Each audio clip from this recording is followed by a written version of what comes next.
and welcome.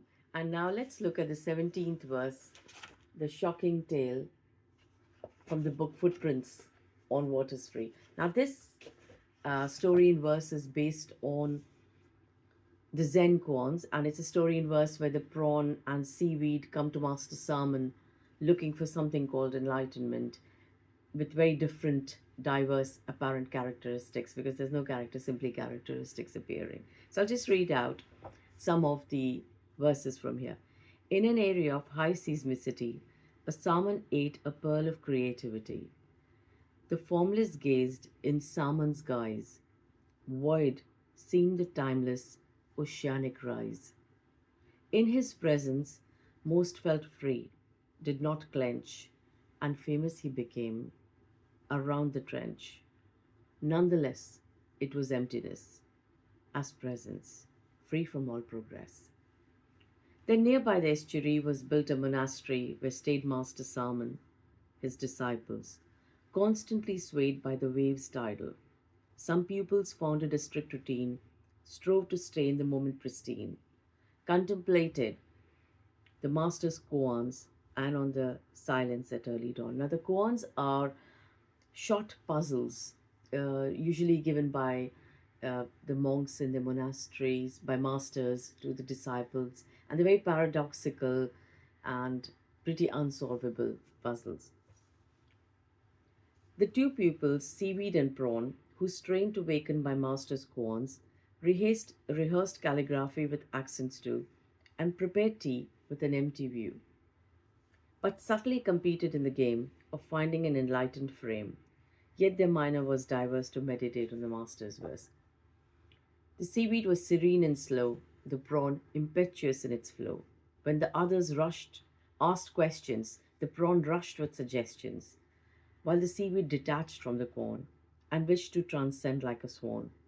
Yet both were caged in the confines of easy prison or awkward lines. Now I'll just read out some more. Once Master Salmon voiced a verse, spontaneous, pellucid, and terse. The fire cooks fortunes of the sea, even when rolled raw as sushi. Form, sound. No sound, no form. Buddhahood none can perform. The mountain still, the waves in water.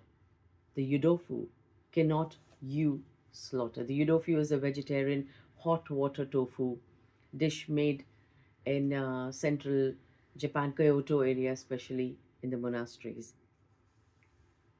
Now, it's like considering the koans and how the seaweed reflects and the mischievous prawn plays around, saying, while you muse on the koan precise, in this time I will be born twice.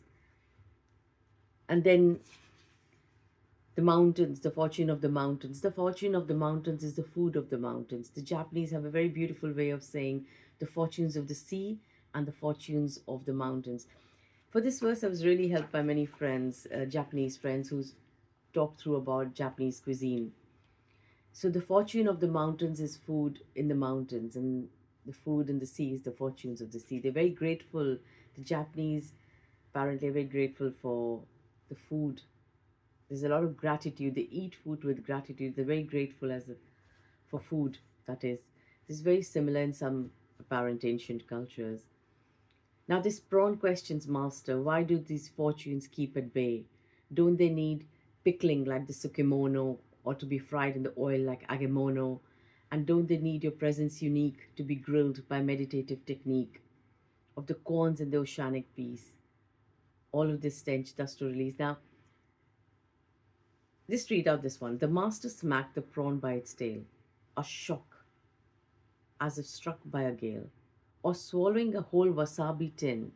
Suddenly, inhale, exhale, spin. Exclaimed the master, what presence, what fortunes, what radiance. No finger to point or moon to see. No sky, no clouds, no cherry tree. No birds to fly or mind to free. Your empty mind can't surpass mighty, pointing towards this tea. A seeming journey without the way. If you can swim, then sink today. And of course, then it goes on. So, corns are simply corns and not a quiz. And so, these were some of the verses from some of the extracts from the verse, story in verse, A Shocking Tale. Thank you.